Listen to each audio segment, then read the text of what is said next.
Hoy vamos, como dije, a continuar con nuestro estudio, nuestra serie de sermones en el Evangelio de Juan. Hace 2 semanas empezamos con el primer pasaje. Empezamos hablando de quién es Jesús a nivel general, a nivel, por decirlo de alguna manera, cósmico. Hablamos de su deidad, hablamos de su papel en la creación. Él como el verbo que está desde el principio, ese verbo que es Dios y a través del cual fueron creadas todas las cosas, sin el cual nada de lo creado hubiese llegado a existir. La semana pasada continuamos respondiendo esa pregunta de quién es Jesús, pero ya más enfocada en la relación de Jesús en el plan de Dios. ¿Cuál es el rol de Cristo en el plan de Dios? Hoy vamos a, como dije cuando comenzamos el servicio, a hacer una pausa. El mismo Juan toma lo que ha venido hablando, lo que nos ha venido mostrando de la persona de Jesús para mostrarnos un contraste.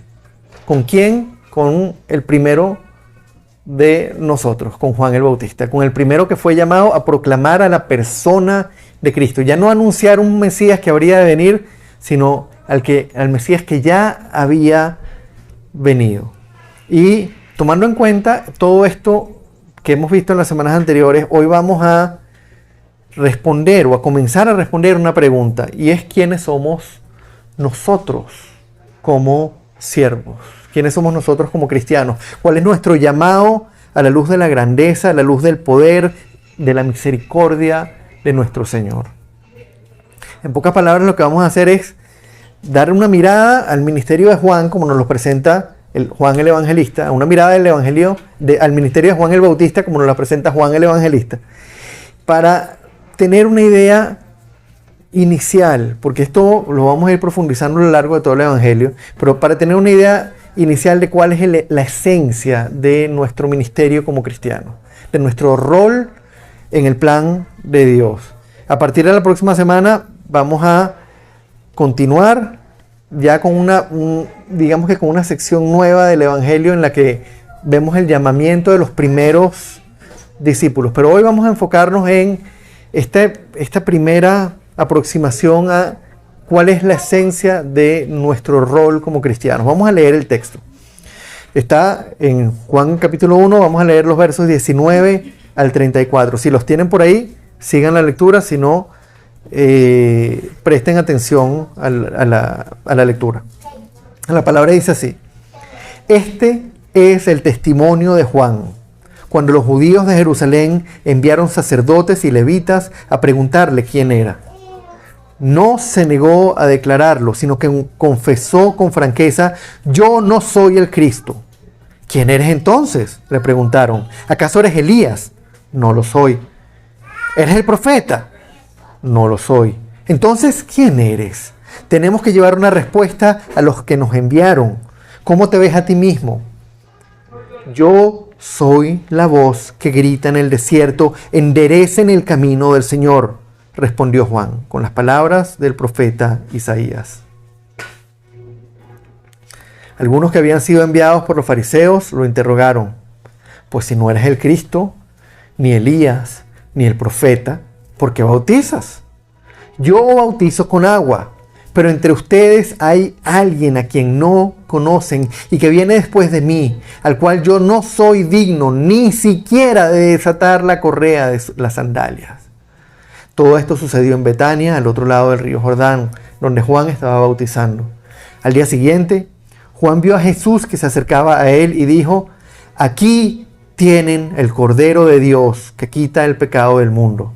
De este hablaba yo cuando dije: después de mí viene un hombre que es superior a mí porque existía antes que yo. Yo ni siquiera lo conocía, pero para que él se revelara al pueblo de Israel, vino bautizando con agua. Juan declaró: vi al Espíritu descender del cielo como una paloma y permanecer sobre él. Yo mismo no lo conocía, pero el que me envió a bautizar con agua me dijo: aquel sobre quien veas que el Espíritu desciende y permanece, es el que bautiza con el Espíritu Santo. Yo lo he visto y por eso testifico que este es el Hijo de Dios. Siendo Juan el Bautista el primero, como ya dijimos, en proclamar ya la llegada del Mesías. No en anunciar un evento futuro, sino en anunciar la llegada del Mesías. Podemos decir que Juan fue algo así como nuestro primer precursor directo. El primero que se le encomendó hacer la tarea que a nosotros se nos ha dado fue a Juan. Y a través de su ministerio, como ya dijimos, lo que vamos a ver es cuál es la esencia de nuestro ministerio como siervos de Jesús, de nuestro ministerio como cristianos. Y de los dos puntos que vamos a ver hoy, el primero de ellos es que somos meros servidores, somos siervos. Fundamentalmente, no somos Cristo, somos simples mensajeros. En los versículos 19 y 20, los leo nuevamente. Este es el testimonio de Juan. Cuando los judíos de Jerusalén enviaron sacerdotes y levitas a preguntarle quién era, él no se negó a declararlo, sino que confesó con franqueza: yo no soy el Cristo. Y lo primero que vemos es que Juan estaba muy claro en cuál era su posición frente a la grandeza, frente al poder y frente a la misericordia de Jesús. Él sabía de quién estaba hablando. Él se conocía a sí mismo y él con franqueza dice: yo no soy el Cristo. Y pudiera parecer una aclaratoria de alguna manera innecesaria, porque él sabía que él no era Cristo. Pero hay que entender que en el contexto de aquellas personas que lo estaban escuchando, de personas que estaban esperando al Mesías prometido, la aclaratoria venía al lugar. Yo no soy el Cristo. Ellos estaban esperando al Mesías. ¿Será este el Mesías? Y él aclara: yo no soy el Mesías. Uno diría, bueno, en nuestro tiempo la gente no estaba esperando al Mesías. La gente no judía y no tiene esa expectativa mesiánica que ellos tenían. Entonces esto no aplica, y tal vez no aplique en la misma manera, pero es una aclaratoria importante, porque aunque nosotros no pretendamos ser el Cristo, aunque nosotros no pretendamos tomar el lugar de Él y decir, bueno, hay alguno que otro loco por ahí que lo ha dicho, pero aunque nosotros no pretendamos ser el Cristo, muchas veces sí pretendemos atraer las miradas de la gente hacia nosotros. Muchas veces sí nos emocionamos cuando la gente nos escucha, nos emocionamos cuando la gente nos sigue, nos emocionamos cuando la gente nos alaba de alguna manera, y nos encanta ser el centro. Es parte de nuestra naturaleza caída, es parte de nuestra naturaleza pecaminosa. Y fíjense que el mismo Juan, en capítulo 3, el versículo 30, dijo: a él le toca crecer y a mí me toca menguar. Juan estaba claro que él era solamente un mensajero, y nosotros, hermanos, tenemos que estar claros en lo mismo. Somos siervos, somos mensajeros de Cristo. ¿Qué hace un mensajero? Comunica un mensaje. ¿Y de quién es el mensaje? ¿Del que lo envió? El mensaje no es suyo. Él no llega a decir, bueno, me mandaron a decir algo, pero déjame que te digo algo diferente. El mensajero respeta el mensaje. El mensajero entrega algo que le fue entregado a él. No lo adultera, no lo adorna, no le quita, no le añade. Sencillamente lo comunica. Y tenemos que estar claros con eso. Porque muchísimas veces nosotros compartimos el Evangelio, y para que haya más gente escuchando, o para que la gente, empezamos a distorsionar las cosas. Y el punto es que nosotros fuimos llamados para transmitir un mensaje que ya nos fue revelado, ya nos fue entregado, y la transmisión de ese mensaje, ¿para qué es? Para la gloria de Dios. No para que la gente nos vea a nosotros, ni siquiera por el bien de los que lo están escuchando. Eso es secundario. Eso es un efecto de lo que el propósito principal es: la gloria de Dios. Algunos van a escuchar, otros no. Pero en la predicación de su evangelio, el nombre de Dios se glorifica. Y pensando en esto, tenemos que estar claros que nuestra función es preparar el camino del Señor. ¿Cómo? Llamando a las personas a arrepentirse. Fíjense, versículos 21 al 23. ¿Quién eres entonces? ¿Acaso eres Elías? No lo soy. ¿Eres el profeta? No lo soy. Entonces, ¿quién eres? Tenemos que llevar una respuesta a los que nos enviaron. ¿Cómo te ves a ti mismo? Y Juan contesta, yo soy la voz que grita en el desierto, enderecen el camino del Señor. Le preguntaron, ¿eres Elías? Si recuerdan, Elías fue llevado por el Señor vivo. Y algunos en la época pensaban que él iba a regresar para anunciar juicio, para anunciar la venida del Señor. Él dice, no lo soy. ¿Eres el profeta? Ese profeta que le fue anunciado a Moisés en Deuteronomio, que vendría uno para hablar en lugar de Dios. Y él dice, no lo soy. En ambas ocasiones él es claro, no lo soy. Y cuando le preguntan nuevamente, ¿con qué contestó? Contestó citando Isaías capítulo 40, versículo 3. Y vamos a extender un poquito la lectura. Vamos a no solo leer el versículo 3, sino vamos a leer hasta el 5.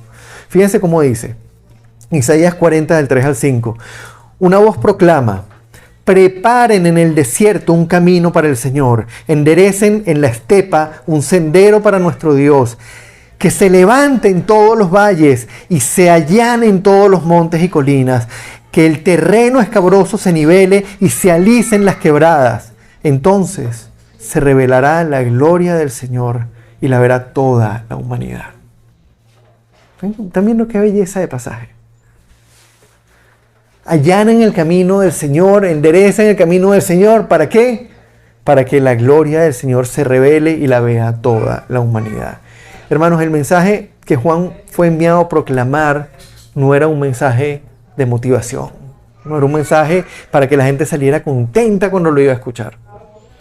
Él no fue enviado a mandar un mensaje de prosperidad, a decirle que estaba por venir un Mesías que los iba a liberar del imperio romano y lo iba a hacer de ellos una gran nación, que iban a ser prosperados, que él iba a resolver todos sus problemas y que iban a ser felices todos los días de su vida.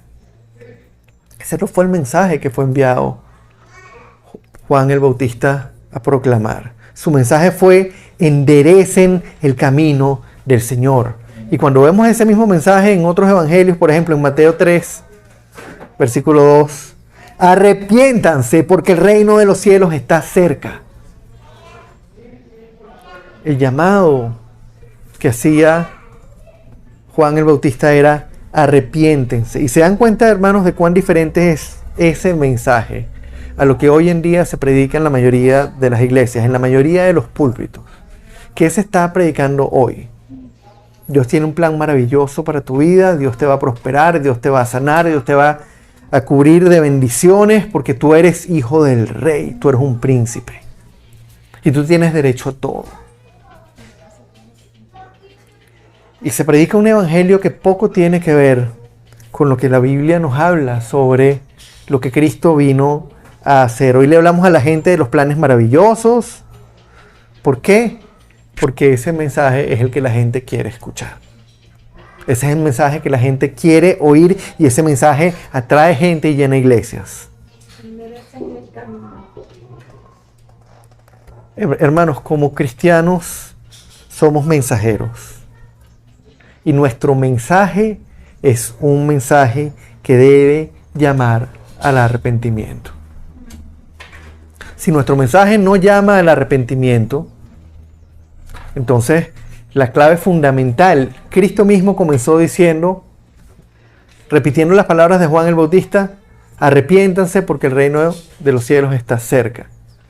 Él lo completó y dijo, el tiempo se ha cumplido, el reino de Dios está en la mano, arrepiéntanse y crean las buenas nuevas. Nuestro mensaje, hermanos, no puede ser un mensaje diferente al que la Biblia nos dice que nosotros debemos comunicar. Y así como, en primer lugar, somos mensajeros, somos siervos que venimos a predicar, a compartir un mensaje, venimos a proclamar a Cristo y ese es el segundo aspecto del ministerio. Llamamos al arrepentimiento y proclamamos al Mesías. Proclamamos al único que tiene la solución, al único que puede darle al pecador caído y condenado eternamente la salida a esa situación. Versículos 24 al 28, Juan empieza volviendo a dejar claro que Cristo es superior a todos. Y se presenta a sí mismo como alguien que no es digno de servirlo. Fíjense, los que habían sido enviados por los fariseos lo interrogan y le dicen, si no eres el Cristo, ni eres Elías, ni el profeta, ¿por qué bautizas? Y Juan dice, yo bautizo con agua, pero entre ustedes hay alguien a quien no conocen y que viene después de mí, al cual yo no soy digno ni siquiera de desatarle la correa de las sandalias. Juan servía a Dios bautizando con agua en señal de arrepentimiento. Su mensaje era: enderecen el camino del Señor, el reino de los cielos está cerca, arrepiéntanse. Pero él sabía y lo gritaba que el que estaba por venir era tan superior a él que él no era digno de servirle. Y fíjense la ilustración que utiliza. Yo no soy digno ni siquiera de desatarle la correa de la sandalia. Yo no soy digno de hacer por él el más bajo de los servicios, la más baja de las tareas. El lavamiento de los pies, el desatar sandalias, ese tipo de cosas era reservada para el esclavo más bajo de la casa. Y él dice, yo no soy ni siquiera digno de agacharme delante de él para desatar sus sandalias y lavarle los pies. Él reconoce la superioridad del Señor. Ese es el Señor que nosotros predicamos. Ese es el Cristo que nosotros predicamos. Uno que es tan grande, tan majestuoso, tan santo, tan perfecto, tan poderoso, que nosotros no somos dignos de servirle. Y a la luz de lo que hemos visto en las 2 semanas anteriores sobre la persona y el ministerio de Jesús, tenemos que estar igual de claros de lo que estaba Juan el Bautista. Es un privilegio, hermanos, que no merecíamos el poder servirlo. Es un privilegio que nosotros no nos podíamos ganar de ninguna manera. No somos dignos de servirlo. Y aún así se nos dio este privilegio. No somos dignos de agacharnos delante de él, humillarnos delante de él y desatarle la correa de la sandalia. Y aún así nos dio el privilegio de ser sus mensajeros. Y uno se pregunta, ¿por qué? Porque si no soy digno, tú me estás dando, Señor, este privilegio a mí. Y es que Jesús es el sacrificio requerido y definitivo por nuestros pecados. Fíjense, versículos 29 y 30. Al día siguiente, Juan vio a Jesús que se acercaba y dijo, aquí tienen al Cordero de Dios que quita el pecado del mundo. De este hablaba yo cuando dije, después de mí viene un hombre que es superior a mí porque existía antes que yo. En pocas palabras, hermanos,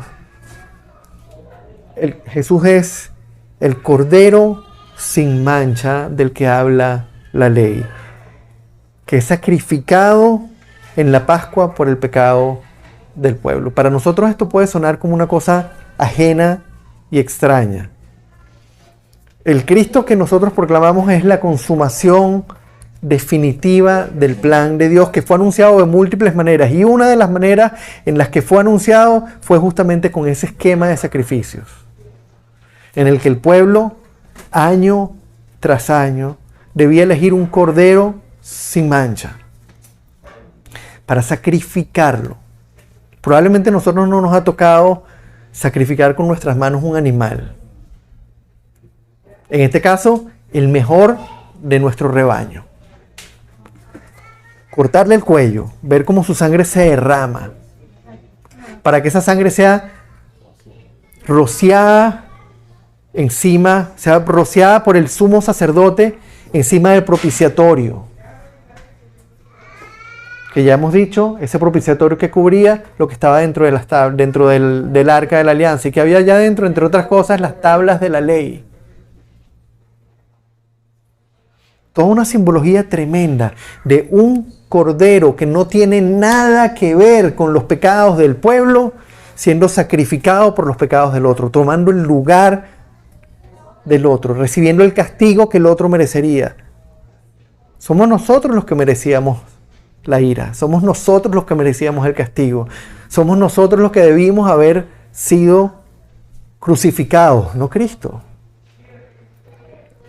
Y cuando uno ve esta realidad y uno empieza a darse cuenta de que toda la Biblia nos anuncia este Cordero de Dios que quita el pecado del mundo, uno tiene que preguntarse, Señor, ¿hasta qué punto he entendido yo verdaderamente? Y es una pregunta que pareciera trivial, pero ¿hasta qué punto he entendido yo verdaderamente lo que tú hiciste en la cruz, Señor? Porque aunque parezca mentira, hay muchas personas que se llaman a sí mismas cristianas y eso no lo han entendido. No han entendido el propósito, no han entendido que ahí hubo un intercambio. Él tomó mi pecado y me dio su justicia. Y no porque yo soy bonito, inteligente, no porque yo tengo influencia, no porque yo hablo elocuentemente, no porque yo tengo dinero, no porque yo nací en una familia acomodada, no porque yo nací en un pueblo particular, sino porque Él le dio la gana. Y porque sin yo merecerlo, Él decidió hacerlo. Porque quiso. Porque me amó. Vamos a preguntarnos realmente hasta qué punto entendemos el sacrificio de Jesús en la cruz. Y como hemos venido hablando estas semanas, vamos a tomarnos el tiempo de ir a la palabra. Porque si nos sumergimos en el Antiguo Testamento, vamos a entender mucho de lo que verdaderamente la cruz significa. Y de por qué Él es el Cordero de Dios que quita el pecado del mundo. Esa frase es gigante, hermanos. Es gigante. Esa frase resume en una sola frase la consumación del plan de Dios anunciado desde el Génesis.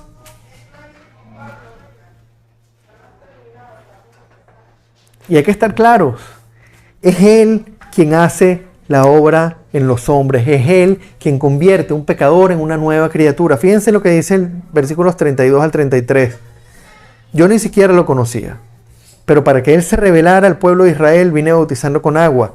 Juan declaró, vi al Espíritu descender del cielo como una paloma y permanecer sobre Él. Yo mismo no lo conocía, pero el que me envió a bautizar con agua me dijo, aquel sobre quien veas que el Espíritu desciende y permanece, es el que bautiza con el Espíritu Santo.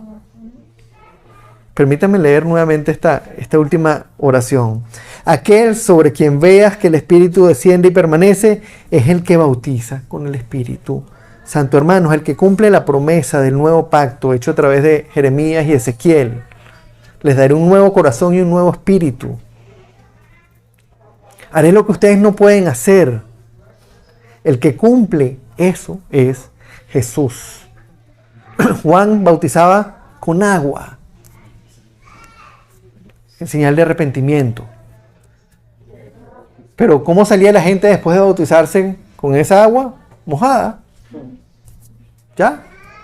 No pasaba absolutamente nada. El único que podía hacer algo milagroso en esa persona era el Señor. Y era darle un nuevo espíritu, el Espíritu de Dios. Dios mismo morando en la persona, haciéndolo una nueva criatura. Es Él el que nos hace nacer de nuevo. Es Él el que nos da el derecho de ser hijos de Dios. Nosotros no nos ganamos ese derecho. Es el Espíritu morando en nosotros el que nos da ese derecho. Es Él el que transforma una criatura caída, una criatura que es incapaz de buscar y de agradar a Dios. Una criatura que por cuenta propia seguiría sumergida en el pecado hasta el último segundo de su vida, y convertirla en una nueva criatura que se goza en la santidad de Dios. Es Él el único que lo puede hacer. Alguien que disfruta el pecado y se revuelca en el pecado y disfruta la maldad, que no es capaz de buscar a Dios de pronto se convierte en alguien que ama la santidad de Dios y que aborrece el pecado y que lucha continuamente con el pecado y que cuando se reconoce pecador se contrista y se arrepiente. Es Él el que hace el milagro. Es Él el que hizo el milagro en cada uno de nosotros. El mismo que nos creó es el único que tiene el poder para recrearnos. Y es parte de la esencia de a quien proclamamos. Juan continúa diciendo que Él es la imagen además visible del Dios invisible. En el versículo 34 dice, yo lo he visto, y por eso testifico que este es el Hijo de Dios. Hermanos, a quien proclamamos no es un hombre cualquiera, no es un maestro sabio que da buenos consejos. Yo recuerdo que hace muchos años, antes de conocer al Señor, una vez nos prestaron un libro a Meli y a mí que se llamaba 7 caminos, 7 maestros, un camino. Y el libro te hablaba de Buda, de no sé quién, de no sé quién, de no sé quién, de no sé quién, y de Jesús. Y presentaban a Jesús como un maestro. Y así es como mucha gente ve a Jesús, como uno más entre tantos. Hermanos, nosotros no proclamamos a un hombre. No proclamamos a un hombre sabio que da buenos consejos. Nosotros no proclamamos a alguien que vino a mostrarnos cómo llevar una vida santa. O cómo mostrarnos cómo ser buenas personas. Ese no es al que nosotros proclamamos. El Cristo que nosotros proclamamos es el Hijo de Dios. El Verbo. Dios mismo. La segunda persona de la Trinidad que existía con el Padre desde el principio. Recuerden lo que vimos en el primer texto. En el principio estaba el Verbo y el Verbo estaba con Dios y el Verbo era Dios. Y a través de Él todas las cosas fueron creadas. Hermanos, el Cristo que nosotros proclamamos es el único que tiene la potestad y el poder para hacer de hombres caídos, de criaturas caídas que no pueden agradar a Dios, nuevas criaturas que van siendo conformadas a su imagen, que van cambiando, que van siendo santificadas y que pueden acercarse confiadamente al trono de la gracia porque saben que no dependen de su propia fuerza ni de su propia obediencia, sino de lo que Él hizo en la cruz. El Cristo que nosotros proclamamos estuvo dispuesto a hacerse hombre para ofrecerse como el sacrificio definitivo por nuestros pecados. Estuvo dispuesto a tomar nuestro lugar y a recibir por nosotros la ira que a nosotros nos correspondía. ¿Quién se le ocurriría decir yo me pongo en tu lugar para recibir la ira de Dios? No estamos hablando de cualquier cosa, es recibir la ira de Dios. O sea, no estamos hablando, déjame que me pongo, cualquier ilustración que nosotros busquemos se queda corta. Pégame a mí. No. Es la ira de Dios. Del Dios que creó el universo con su voz. Del Dios que lo mantiene unido. Ese es el que nosotros proclamamos. Él estuvo dispuesto a hacerse hombre y a tomar nuestro lugar. El Cristo que proclamamos además es infinitamente superior a todos y a todos. Y nosotros no somos dignos de estar delante de Él, no somos mucho menos dignos de servirle. No somos dignos de hacer nada por Él, ni la más baja de las tareas. Y aún así se nos dio ese privilegio de ser sus siervos. Hermanos, ¿se dan cuenta de cuán importante es que nosotros llevemos adelante nuestro ministerio como se nos fue asignado, como nos fue entregado? ¿Se dan cuenta que si nosotros adulteramos el mensaje del Evangelio, si nosotros omitimos el pecado, si nosotros omitimos el llamado al arrepentimiento, estamos dejando de proclamar la superioridad de Cristo, estamos dejando de proclamar la magnitud de su gracia, estamos dejando de proclamar su sacrificio en esa cruz, su poder para salvar y transformar al pecador. Estamos haciendo de este Dios santo, santo, santo, que se hizo hombre para cargar con nuestra ira, ese mensaje que es el mensaje que más gloria le da a Dios, lo estamos poniendo de lado para que la gente no se ofenda y para que la gente venga y escuche. No se trata solamente de que ese mensaje no impacte a la gente, sino de que un mensaje en el que el evangelio se adultera no glorifica a Dios.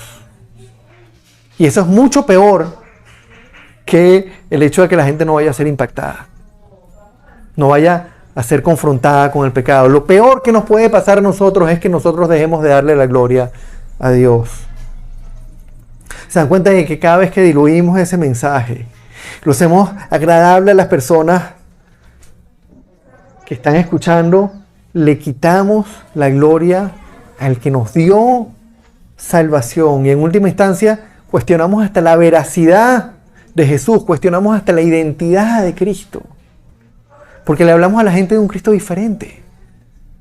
De un Cristo que los sana, de un Cristo que los prospera, de un Cristo que tiene planes maravillosos para ellos, pero no de un Cristo que se sacrificó en una cruz aun cuando ellos no lo merecían.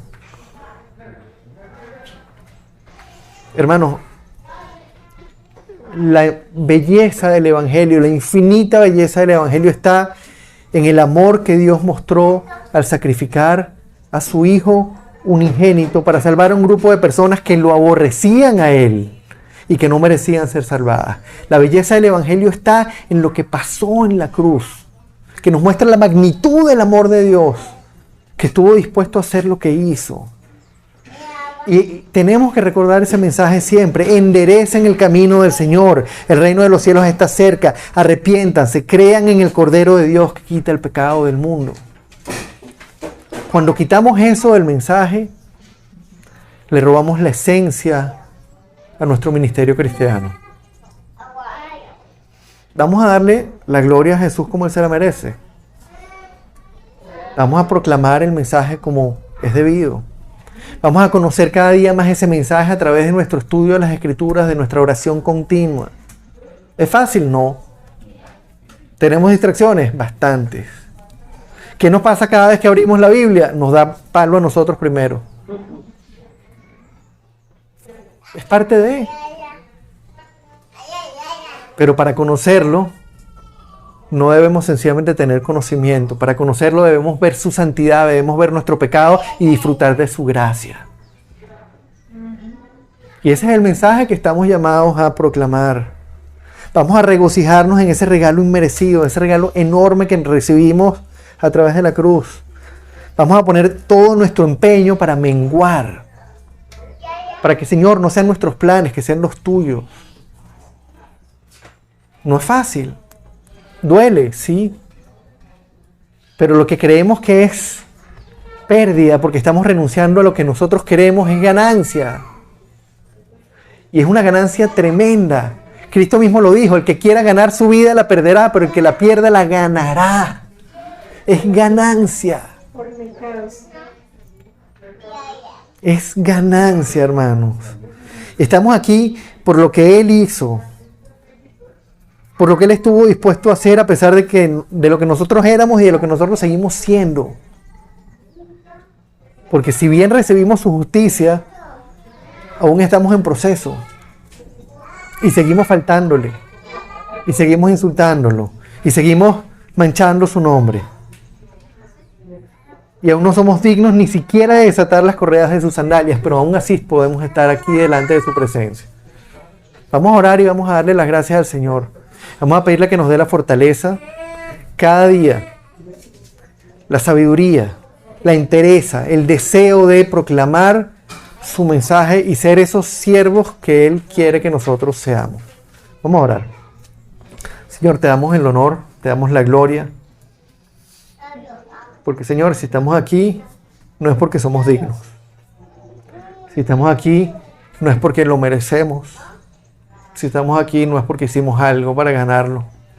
Si estamos aquí es porque tú lo dispusiste. Tú nos elegiste, tú nos salvaste, tú nos compraste, tú nos estás santificando, tú nos mantienes firmes hasta el final. Tú lo has hecho todo, Señor. Y nos das la seguridad, Padre, de que no depende de nosotros, Señor.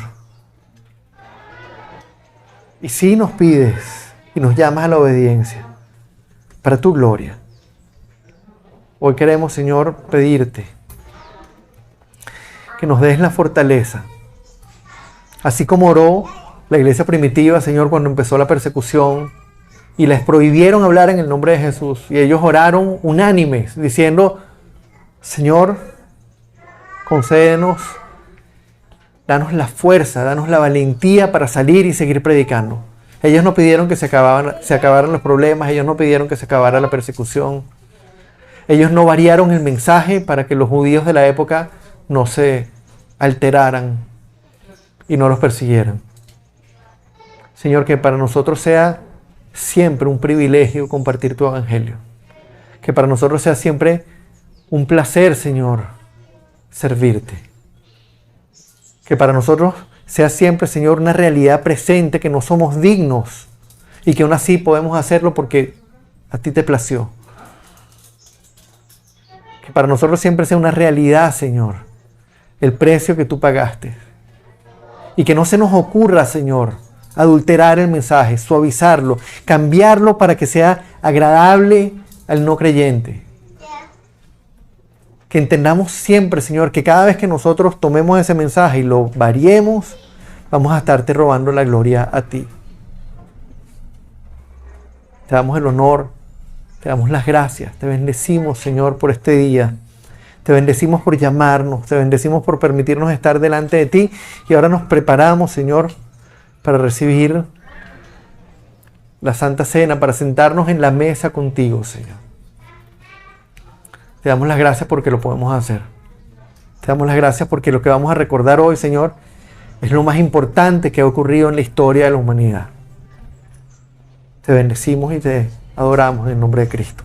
Amén y amén.